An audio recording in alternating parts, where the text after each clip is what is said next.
Good morning student, मैं doctor वंदना अकोदिया। बच्चों, हमारा सेकंड चैप्टर चल रहा है तत्वों के आवर्ती गुण। हमने पिछले वीडियो में पीरियोडिक टेबल के बारे में पढ़ा था, साथ ही हमने एटॉमिक रेडियाई और आयनिक रेडियाई के बारे में पढ़ा था कि किस तरह से तत्वों के बढ़ते हुए परमाणु क्रमांक के साथ में आवर्त सारणी में जब हम देखते हैं तो कैसे तत्वों जो आपके जो एटम्स हैं उनका जो आयनिक रेडियाई कम या ज़्यादा होती है, एनायन कैटायन, इन सब के बारे में हमने पढ़ा था। बच्चों, आज हम पढ़ेंगे आयनाइजेशन पोटेंशियल के बारे में, या इसे हम हिंदी में कहते हैं आयनन विभव। अब बात आती है कि आयनन विभव क्या होता है। आयनन विभव क्या है? If energy is supplied to an atom, the electron may be excited to any of the first, second and third excited state. If correct energy is supplied, the electron may be excited to an excited state from its ground state, giving a positive ion. The energy required to remove the most loosely bounded electron from the outermost orbital or an isolated gaseous atom in its ground state is called the ionization potential, or more rightly the first ionization potential.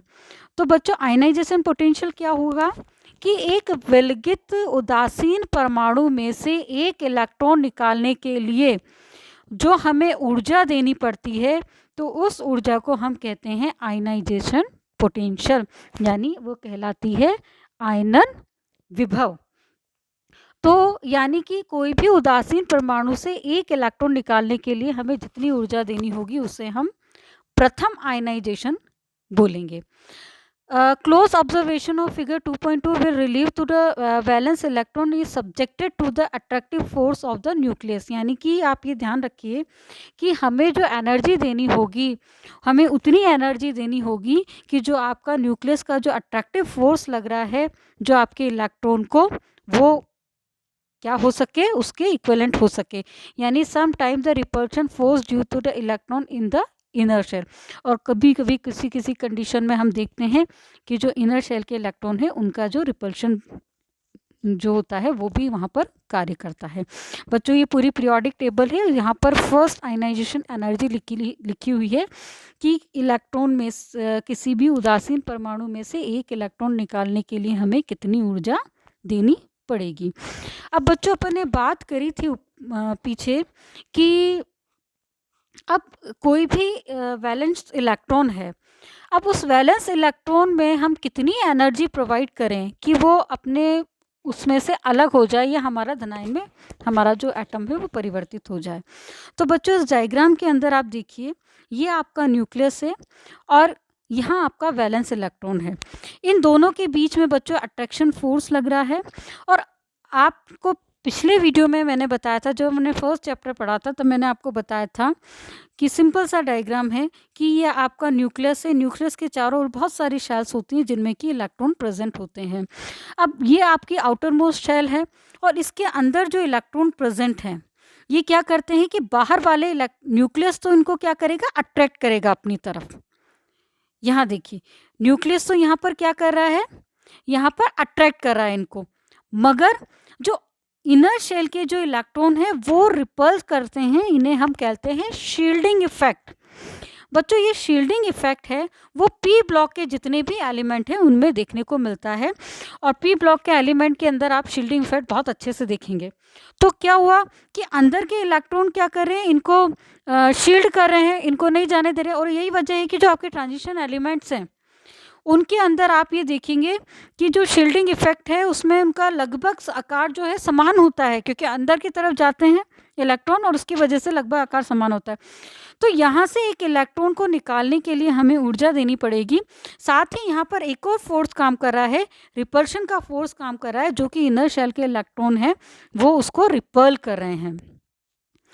If it is therefore possible to completely remove the valence electron to supply sufficient energy resulting in the formation of positive ion. यानी कि हम किसी भी metal को इतनी energy दे दें कि उसमें से एक इलेक्ट्रॉन निकल जाएगा तो हमारा वहाँ पे एक पॉजिटिव आयन बनेगा जिसे हम कैटायन कहते हैं, और ये हमारी फर्स्ट आयनाइजेशन एनर्जी कहलाएगी। The above process is known an ionization and the energy required for effective the process is called ionization energy. इस जो प्रक्रिया है उसको हम आयनाइजेशन कहते हैं, और इसके लिए जो एनर्जी की हमें ज़रूरत पड़ती है उसे हम आयनाइजेशन एनर्जी कहते हैं। This energy is usually express in electron volt. इसको हम जनरली इलेक्ट्रॉन वोल्ट में लिखते हैं, और जो हमारी आयनाइजेशन एनर्जी है कॉमनली जिसे हम कॉल करते हैं तो 1 इलेक्ट्रॉन वोल्ट किसके इक्वल होता है? 23.053 kilo calorie per mole is equal to 1.6 into 10⁻⁻19 joule के इक्विवेलेंट होता है। Ionization potential is defined as the energy required to remove the most loosely bounded electron from the outermost orbital of an isolated gaseous atom in its lowest energy state। यानी कि यदि हम इसको define करें ionization को, तो हम क्या कहेंगे कि किसी भी विलगत गैसीय निकाय के से एक इलेक्ट्रॉन को निकालने के लिए जितनी ऊर्जा की हमें आवश्यकता पड़ती है उसे हम उसकी आयनन विभव कहते हैं या आयनिक ऊर्जा कहलाती है। It is possible to many cases to remove not only 1 but 2, 3 और more electron from the atom. जरूरी नहीं है कि किसी भी उदासीन परमाणु से एक इलेक्ट्रॉन निकले, मे बी पॉसिबल कि जो आपका कैटायन बना है उसमें से एक इलेक्ट्रॉन और निकल जाए, फर्दर उसमें से एक इलेक्ट्रॉन और निकल जाए और M+3 आयन निकल जाए। तो हम इस तरह की जो पोटेंशियल यदि एक इलेक्ट्रॉन निकलता है तो हम उसको कहेंगे first ionization energy, second electron निकलता है तो हम इसे सेकेंड आयनाइजेशन एनर्जी कहेंगे, और यदि थर्ड इलेक्ट्रॉन निकलता है तो हम इसे थर्ड आयनाइजेशन एनर्जी कहते हैं। After the removal of the first electron the removal of the second electron become more difficult. अब बच्चों ये बात आती है कि फर्स्ट आयनाइजेशन एनर्जी है, यानी कि जो एक इलेक्ट्रॉन है उदासीन परमाणु से एक इलेक्ट्रॉन निकालने के लिए हमें जो ऊर्जा है वो बहुत कम देनी पड़ती है। लेकिन यदि हम किसी धनायन में से इलेक्ट्रॉन को निकालेंगे तो हमें एनर्जी बहुत ज़्यादा देनी पड़ेगी। और वो क्यों देनी पड़ेगी? क्योंकि removal of an electron from a positive charge particular require more energy compare to the energy require for removing the electron from the neutral particle. ठीक है, the size of positive charge ion M+ is smaller, यानी कि हमारा जो neutral atom था उससे इसका size वैसे ही कम हो गया, ये अपन ने पिछले वीडियो में पढ़ा था। The removal of third and fourth and fifth electron successfully with required more and more energy, so IP value will be very order. यानी कि हम क्या करेंगे, जो हमें फर्स्ट आयनाइजेशन एनर्जी जो है हमारी, उससे हमें बहुत ज़्यादा एनर्जी देनी पड़ेगी दूसरे इलेक्ट्रॉन को निकालने के लिए, उससे कहीं अधिक एनर्जी हमें थर्ड इलेक्ट्रॉन को निकालने के लिए देनी पड़ेगी। क्यों? क्योंकि यदि उनका साइज़ कम हो जाएगा तो क्या होगा कि जो नंबर ऑफ न्यूट्रॉन है उनकी संख्या बढ़ गई और नंबर ऑफ इलेक्ट्रॉन की संख्या कम हो गई। यानी कि अब जो आपका जो आउटर मोस्ट शेल के जो इलेक्ट्रॉन है वो आपके जो न्यूट्रॉन से उनमें जो अट्रैक्शन फोर्स लग रहा है जो न्यूक्लियस का, वो कहीं ज़्यादा लगेगा। और यही कारण है कि जो हमारी सेकंड और थर्ड आयनाइजेशन एनर्जी है उसके लिए हमें बहुत ज़्यादा ऊर्जा देनी पड़ती है। अब है मेजरमेंट ऑफ IP, यानी हम IP आयनाइजेशन पोटेंशियल है उसको हम किस तरह से मेजर करेंगे। The ionization potential can be measure experimentally by observing the spectrum of light emitting by the excited atom और बाय द इलेक्ट्रॉन बम्बार्डमेंट और by measuring the current position passing through a discharge tube containing gas or vapor of the element as the apply voltage generally increases। यानी कि हम spectrum की जो line है उसके आधार पर हम बहुत आसानी से किसी भी एटम का आयनाइजेशन पोटेंशियल को मेज़र कर सकते हैं। अब बच्चों अगला पॉइंट आता है हमारा कि कौन कौन से जो ऐसे फैक्टर हैं जो हमारी आयनाइजेशन एनर्जी है उसको अफेक्ट करते हैं, यानी कि उसको प्रभावित करने वाले तत्व कारक कौन कौन से हैं। तो the factor influence the ionization potential are describe below. If may be noted that these factor are interrelated and the ionization potential of an element to determine by the combination of these factor। यानी कि हम जितने भी factors अभी पढ़ेंगे वो बच्चों एक दूसरे से इंटरकनेक्टेड हैं और इंटरकनेक्टेड होने की वजह से हमारी जो आयनाइजेशन एनर्जी है उसको प्रभावित करते हैं। बच्चों ये इंपॉर्टेंट है और एग्जाम में कई बार आपके आयनाइजेशन ऊर्जा क्या होती है और इसको प्रभावित करने वाले कारक कौन कौन से होते हैं, ये क्वेश्चन पूछ लिया जाता है, तो आप इसको बहुत ध्यान से याद करिएगा। फर्स्ट आता है साइज ऑफ द एटम, यानी परमाणु आकार, यानी कि आयनन विभव परमाणु आकार के व्युत्क्रमानुपाती होता है, क्योंकि परमाणु के आकार के बढ़ने पर इलेक्ट्रॉन पर नाभिकीय आकर्षण बल में कमी आती है, जिससे इलेक्ट्रॉन के बाह्यतम कोश से पृथक करने के लिए अपेक्षाकृत कम ऊर्जा हमें देनी पड़ती है। यानी कि ये लिखा I is inversely proportional to size, यानी कि हमारा जो परमाणु आकार है इन्वर्सली प्रोपोर्शनल है आयनाइजेशन पोटेंशियल के। वो क्यों इन्वर्सली प्रोपोर्शनल है? क्योंकि जैसे जैसे साइज बड़ा होता जाएगा वैसे वैसे नाभिकीय आकर्षण बल कम होता जाता है। उस नाभिकीय आकर्षण बल के कम होने की वजह से बाहरी कोश से इलेक्ट्रॉन निकालना ज़्यादा आसान हो जाता है। सेकेंड है the charge on the atomic nucleus, यानी प्रभावी नाभिकीय आवेश। आयनन विभव का मान प्रभावी नाभिकीय आवेश में वृद्धि के साथ बढ़ता है, यानी कि जैसे जैसे नाभिकीय आवेश बढ़ेगा वैसे वैसे आपकी जो आयनाइजेशन पोटेंशियल है वो भी इंक्रीज होता जाएगा, क्योंकि प्रभावी नाभिकीय आवेश के बढ़ने पर संयोजी इलेक्ट्रॉन पर नाभिक का आकर्षण बल जो है वो काफ़ी ज़्यादा बढ़ जाता है, जिससे इलेक्ट्रॉन के निष्कासन हेतु अधिक ऊर्जा की आवश्यकता होती है। और इस वजह से क्या होगा बच्चों कि जो आपका आयनाइजेशन विभव है वो किसके डायरेक्टली प्रोपोर्शनल हो गया? आपके नाभिकीय आवेश के, यानी कि जैसे जैसे नाभिकीय आवेश बढ़ेगा वैसे वैसे ही हमें और अधिक ऊर्जा देनी पड़ेगी एक इलेक्ट्रॉन को बाहर निकालने के लिए। फिर आता है द स्क्रीनिंग और shielding effect of inner electron shell, यानी कि परिरक्षण प्रभाव। संयोजी कोश के भीतर की ओर स्थित कोश के इलेक्ट्रॉन द्वारा संयोजी कोश पर लगाया गया प्रतिकर्षण बल ही परिरक्षण प्रभाव कहलाता है। इसे हम शील्डिंग इफेक्ट कहते हैं। परिरक्षण प्रभाव अधिक होने पर नाभिकीय आकर्षण बल में कमी आएगी, यानी कि यदि शील्डिंग इफेक्ट बहुत ज़्यादा हो जाएगा तो आपका नाभिकीय आकर्षण बल जो है वो कम हो जाएगा। कहाँ पर कम होगा? बाह्यतम कोश के इलेक्ट्रॉनों को, यानी कि जिससे क्या होगा कि बाह्यतम कोश के इलेक्ट्रॉन को पृथक करने के लिए हमें कम ऊर्जा की आवश्यकता होगी। इससे हमारे आयनन विभव के मान में कमी आएगी, या हम दूसरे शब्दों में कह सकते हैं कि ionization potential is inversely proportional to shielding effect या परिरक्षण प्रभाव, यानी कि जितना ज़्यादा परिरक्षण प्रभाव का हमारा इन्वर्सली प्रोपोर्शनल होगा किसके? आयनाइजेशन पोटेंशियल के। अब बच्चों यहाँ पर कुछ फर्स्ट आयनाइजेशन पोटेंशियल दिया हुआ, कुछ उसका कि हमें कितनी एनर्जी देनी पड़ती है। तो आप यहाँ पर देखिए कि यदि हम हाइड्रोजन से लेके नीचे की तरफ इस वर्ग में जाएं तो आप यहाँ पर ये देखिए कि जो हमारे फर्स्ट आयनाइजेशन पोटेंशियल का मान है वो कम होता जा रहा है, यहाँ पर डिक्रीज होता जा रहा है। इसी तरह से यदि हम आवर्त में बढ़ते हुए जाएंगे तो यहाँ पर देखिए आयनाइजेशन पोटेंशियल का मान वो बहुत ज़्यादा होता जा रहा है। लिथियम के लिए 513 है, तो वहीं नियॉन से हमें इलेक्ट्रॉन निकालने के लिए 2080.6 किलो जूल पर मोल एनर्जी हमें उसकी देनी पड़ती है। तो आप ये देखिए कि ये डिफरेंस है, किन के बीच में डिफरेंस है कि कैसे एक वर्ग में ऊपर से नीचे जाने पर चूंकि आकार में वृद्धि हो रही है, आकार में वृद्धि होने की वजह से क्या हुआ? न्यूक्लियर चार्ज का वो जो न्यूक्लियस का जो अट्रैक्शन फोर्स लग रहा था वो कम हो गया, और न्यूक्लियस का अट्रैक्शन फोर्स कम होने की वजह से आप बाह्यतम कोश में से आसानी से इलेक्ट्रॉन निकाल सकते हैं। इसी तरह यदि हम आवर्त में जो हमारा नाभिकीय यदि हम साइज की बात करें तो आप ये देखेंगे कि धीरे धीरे आकार कम होता जा रहा है। आकार कम होने की वजह से क्या हो गया? नाभिकीय आकर्षण बल अधिक लगेगा, और अधिक बल लगने की वजह से हमें बहुत अधिक ऊर्जा देनी पड़ेगी किसी भी उदासीन परमाणु से एक इलेक्ट्रॉन को निकालने के लिए। फोर्थ पॉइंट आता है आपकी फिल और हाफ फिल ऑर्बिटल, यानी पूर्ण भरे हुए और अर्धपूर्ण भरे हुए कक्षकों का स्थायित्व।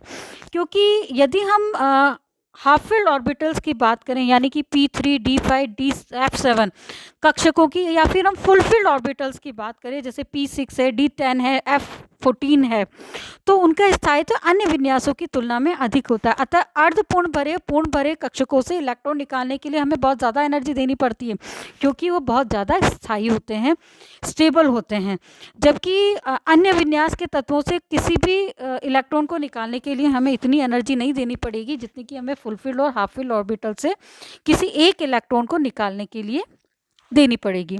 अब आता है the type of orbital used by the electron, कि यानी कि जो आपका जो इलेक्ट्रॉन है वो कौन से ऑर्बिटल से न्यूक्लियस से निकल रहा है।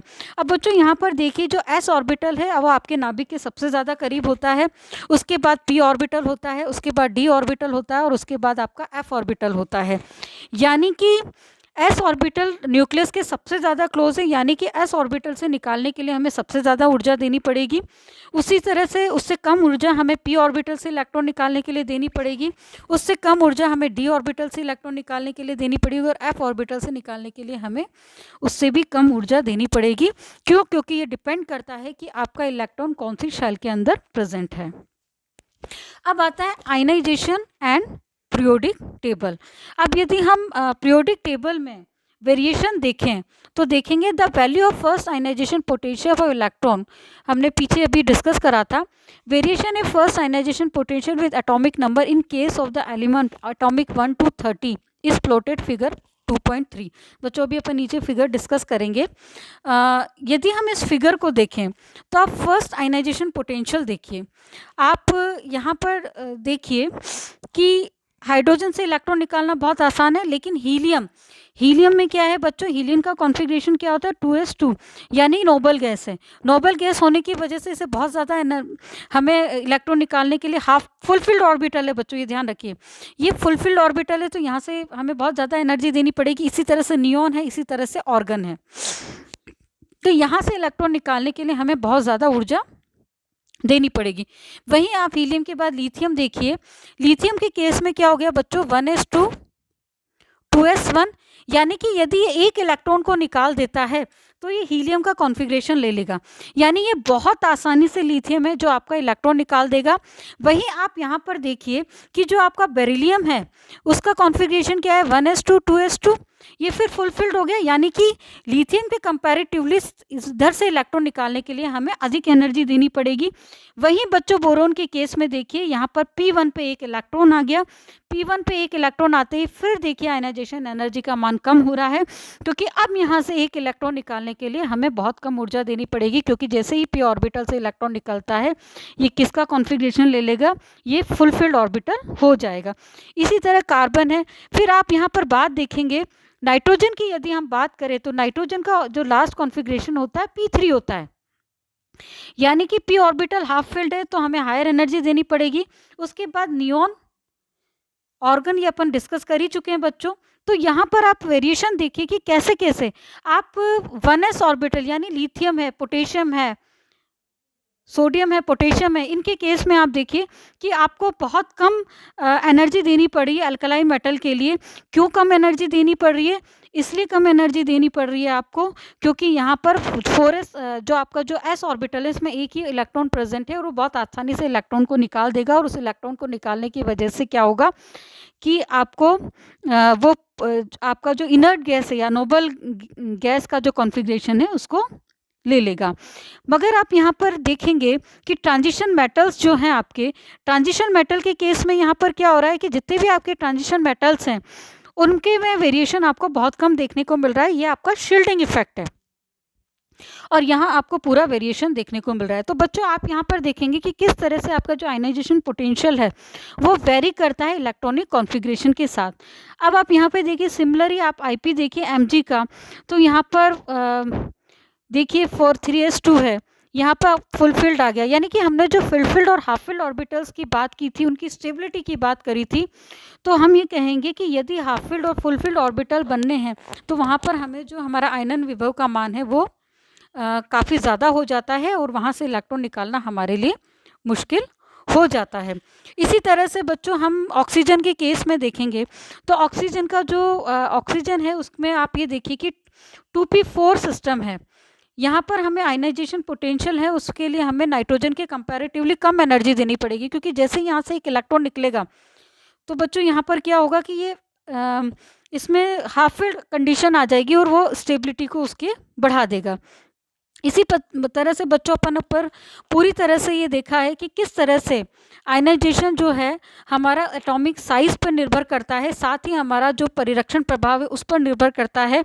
दूसरा हमारे इस बात पर भी निर्भर करता है कि जो हमारा जो इलेक्ट्रॉन जिसे हम निकालना चाह रहे हैं वो एस ऑर्बिटल में है कि पी में है कि डी में है, एफ में है। तो बच्चों ये तो बात करी थी हमने आयनन ऊर्जा की। अगली टर्न पे हम अगले उसकी बात करेंगे कि किस तरह से जो हमारी पीरियोडिक टेबल है उसको अंदर हमें वेरिएशन देखने को मिलता है। धन्यवाद।